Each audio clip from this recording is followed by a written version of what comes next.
कभी कभी ना सबसे गहरी बातें सबसे सरल कहानियों में छिपी होती हैं। हाँ बिल्कुल। और आज हमारे पास एक ऐसी ही कहानी है, एक नमक के व्यापारी और उसके गधे की। सुनी है मैंने, बचपन में सुनी थी। हाँ, हम सबने सुनी है। ये एक छोटी सी सीधी सादी कहानी लगती है, लेकिन आज हम इसकी परतें खोलकर देखेंगे अच्छा। कि ये चालाकी, परिणाम और ये जो सीखने की पूरी प्रक्रिया होती है, उसके बारे में असल में क्या कहती है। बहुत दिलचस्प है, मतलब एक पुरानी कहानी का नया विश्लेषण। तो चलिए इस कहानी की गहराई में उतरते हैं। चलिए। तो कहानी शुरू होती है एक नमक के व्यापारी और उसके गधे से।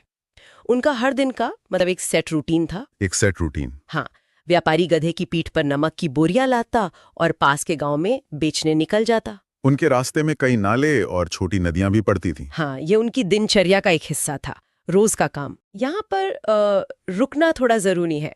ये जो रोज का सामान्य जीवन दिखाया गया है ना, ये कहानी में जो एक अप्रत्याशित मोड़ आने वाला है, उसके लिए एक आधार तैयार करता है। अच्छा, एक बेसलाइन सेट करता है। बिल्कुल। एक ऐसी दिनचर्या जो हमें पता है कि जल्द ही टूटने वाली है। बिल्कुल। और वो मोड़ तब आता है जब एक दिन नदी पार करते हुए गधा गलती से पानी में गिर जाता है। फिसल गया होगा। हाँ, पैर फिसल गया। और फिर क्या होता है? उसकी पीठ पर लदा सारा नमक पानी में घुल जाता है। हाँ, और अचानक गधे का बोझ बहुत हल्का हो जाता है। उसे बड़ा आराम मिलता है। देखिए, यहाँ एक दिलचस्प मनोवैज्ञानिक बिंदु है। क्या? गधे को बिना किसी योजना के मतलब अचानक एक इनाम मिलता है। इनाम? हाँ, उसके काम का बोझ कम हो गया। ये एक बहुत शक्तिशाली अनुभव है, जहाँ एक क्रिया यानी पानी में गिरना, उसका सीधा और सकारात्मक परिणाम मिलता है। बोझ हल्का हो गया। सही बात है। और यहीं से बात असल में दिलचस्प हो जाती है। हाँ, यहीं से। अगले दिन जब व्यापारी फिर से नमक की बोरियां लाद कर निकलता है, तो गधा उसी नाले पर पहुंचकर जानबूझकर पानी में बैठ जाता है, क्योंकि उसे पता है कि इससे क्या होगा। बिल्कुल। ये चालाकी का एक क्लासिक उदाहरण है, पर ये थोड़ी अदूरदर्शी है। अदूरदर्शी कैसे? गधे ने अपने पिछले अनुभव से सीखा, ये तो ठीक है, लेकिन उसने सिर्फ आधे सच को ही समझा। अच्छा। उसने सीखा कि पानी में बैठने से बोझ हल्का होता है, पर उसने ये नहीं समझा कि क्यों होता है। मतलब कारण नहीं समझा। घी। और ये एक बहुत महत्वपूर्ण सवाल खड़ा करता है, क्या हर शॉर्टकट या हर तरकीब हमेशा काम करती है? नहीं, जाहिर है नहीं। और व्यापारी भी ये समझ जाता है। उसे पता चल जाता है। हाँ, उसे पता चल जाता है कि गधा जानबूझकर बैठा था। उसे गुस्सा भी आता है, बहुत गुस्सा आता है, लेकिन वो कुछ कहता नहीं।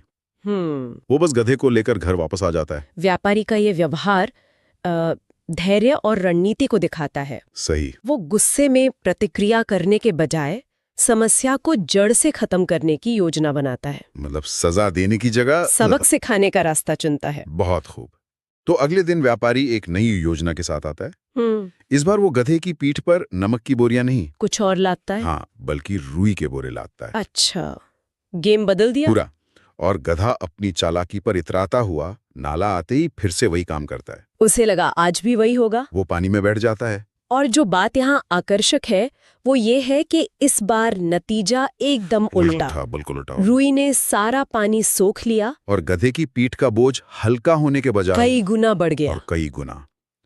जिस तरकीब ने उसे कल आराम दिया था, आज वही उसके लिए एक बहुत बड़ी मुसीबत बन गई। उसे पानी से बाहर आने में बहुत ज्यादा मेहनत करनी पड़ी होगी। हाँ, सोचकर ही बुरा लग रहा है।